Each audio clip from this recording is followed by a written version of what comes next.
Rubber Soul, the album that most people think is when the Beatles started to get good. I don't agree, because I really like Help, and I like Please Please Me a fair amount too, and A Hard Day's Night, and Beatles for Sale. I only kind of like With the Beatles, though.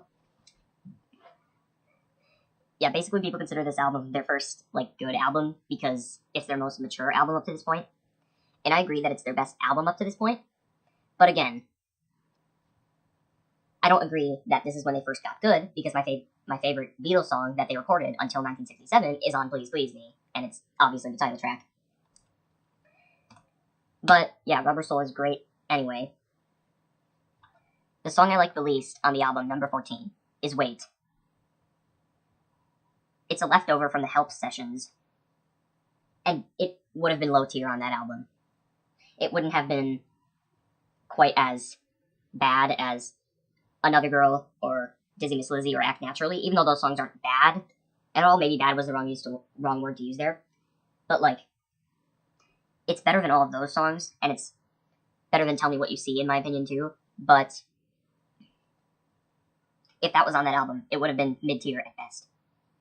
Number 13 is probably number 14 for most people.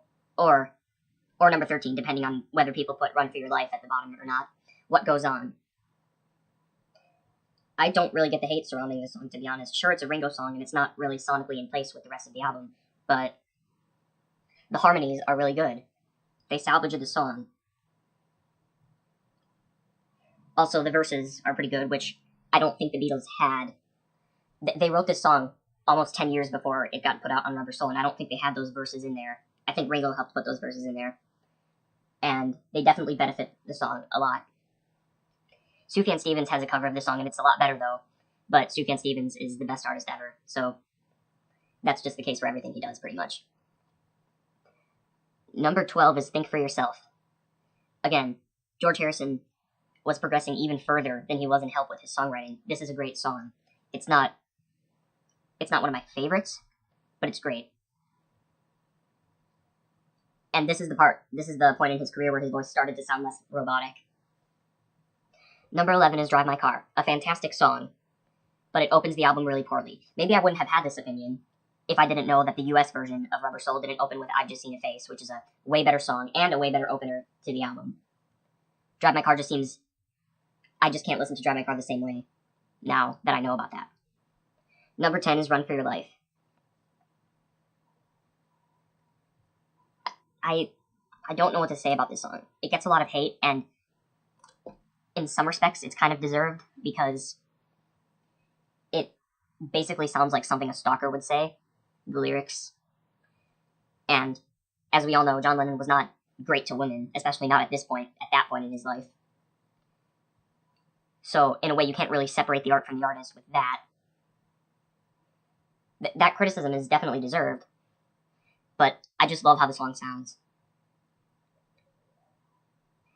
And also, it kind of feels like he isn't taking himself seriously, and I kind of like that, even though he very much was taking himself seriously, because this is exactly how he treated women, but okay, yeah. That's that song. I really like it. Number 9 is Girl. This could have been, top 3 on the album, maybe top 5 on the album, because the top 3 are all really, really good songs. But yeah, this could have been top 5 on the album if that weird inhaling noise in the chorus wasn't there.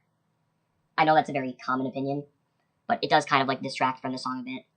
I know it's supposed to be, kind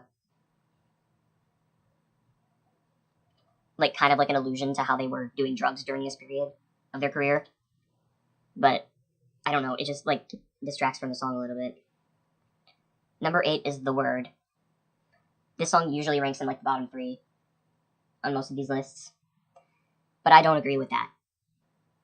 The groove to the song is very, very, very good. And the drug influences on this song don't distract from the greatness of it, unlike Girl. Number 6 is You Won't See Me. The classical influence on this song kind of shows, to be honest. And I always liked when the Beatles got influenced by classical. The reason the song isn't higher, though, is because it's a bit long, a bit slow, and a bit robotic. But it's long, slow, and robotic in, really good ways, so I don't really care in the end. Number 5 is Michelle, a standard. If you had told me that the Beatles did covers on some of their albums, and you didn't tell me which albums they were and which songs were covers, I would have guessed that this song was a cover. But it's not. It's a Paul McCartney original that he did write almost a decade before the release of this album, just like John Lennon did with What Goes On. But yeah, there's not anything amazingly, like, it is an amazing song. It's basically perfect, but it's not perfect in ways that, like, I could, like, go on and on about. It's just Michelle. It's kind of like a song that has existed in the forefront of it's existed in the forefront of popular culture for so much that it just feels omnipresent and you can't really say anything about it. Number 4 is, wait, I screwed up the numbering. 14 is Wait, 13 is What Goes On, 12 is Think for Yourself, 11 is Drive My Car, 10 is Girl, 9 is The Word. I said 7 was The Word. I think that was a bit of a problem there. 9 is The Word, 8 is You Won't See Me, 7 is Michelle. Wait, no, I screwed it up again. Okay, 14 Wait, 13 What Goes On, 12 Think for Yourself, 11 Drive My Car, 10 Run for Your Life, 9 Girl, 8 The Word, 7 You Won't See Me, 6 Michelle. Okay, so yeah, I think I screwed it up around The Word. I said The Word was number 7. It was actually number 8. Number 7 was You Won't See Me. Number 6 was Michelle. And now number 5 is I'm Looking Through You. The brief organ outbursts aren't really needed in this song, but I love everything else about this. It's likely their most folk-influenced song. And Paul McCartney's lyrics are just brutally honest. They're about Jane Asher. In the same way that We Can Work It Out is about Jane Asher. Number 4 is Norwegian Wood, This Bird Has Flown. I was right when I did the Help ranking that I don't like it as much as You've Got to Hide Your Love Away, but it was the first Beatles song that uses sitar, so that was very important in their progression as artists. And it's a good song too, obviously. The melody is really good. The lyrics I don't know what to make of, because even though John and Paul said that it was about lighting a girl's house on fire because she wouldn't let him sleep in her bed or something,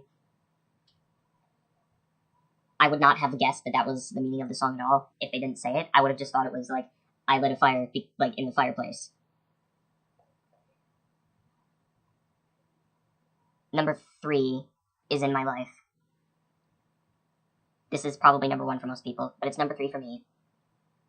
I had to hear it a lot last year, which kind of soured it on me, even though that was actually like the first time that I'd heard the song in full. It did sour it a bit on me. And also some of the harmony sections are kind of out of key. They do like these like parallel major chords thing, and I don't really love it or anything. But it is probably the best set of lyrics on any Beatles song up to this point. And the guitar riff is definitely very memorable. And the Baroque piano sped up to sound like harpsichord bridge is an expansion of what they had kind of dipped their toes into on Misery from the first album. Number 2 is If I Needed Someone. Songs like this are why I lean towards George being my favorite Beatle, because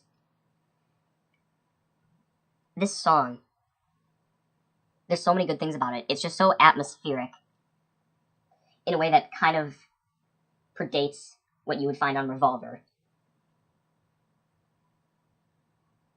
It definitely takes influence from Indian music, because it has kind of like a droning thing where like the bass note is A almost the whole time. And the melody is great. It does the parallel harmonies thing, the same thing that it does on In My Life. But I like this song more than I like In My Life because it's more interesting and groundbreaking musically, and it is catchier. And I like George Harrison's voice. Number 1 is Nowhere Man. A beautiful song. Everything about it is just amazing. The guitar feedback. the guitar parts that aren't feedback, like that riff, is one of the best things that they had put into any of their songs at this point. There's the 3-part harmonies, which they had experimented with on some of their earlier albums, but never to the effect that Nowhere Man used them. The backing track, the instrumental, is soft and sweet, and I just want to give this song a hug, if that makes sense. It's just a sweet song. And the lyrics are very relatable, too. So yeah, Rubber Soul is not my favorite Beatles album, but it is one of my favorites. And all the songs on it are great, unlike the previous albums, so that kind of automatically puts it above the previous albums. Help could have been just as good as it if those 3 songs were cut out, but I do love and appreciate Rubber Soul for what it is.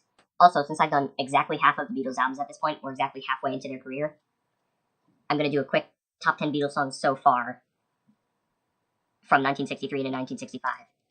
Number 10 is I've Just Seen a Face. Number 9 is I'll Follow the Sun. Number 8 is You've Got to Hide Your Love Away. Number 7 is In My Life. Number 6 is Twist and Shout. Number 5 is All My Loving. Number 4 is Yesterday. Number 3 is If I Needed Someone. Number 2 is Nowhere Man. And number 1, of course, is Please Please Me.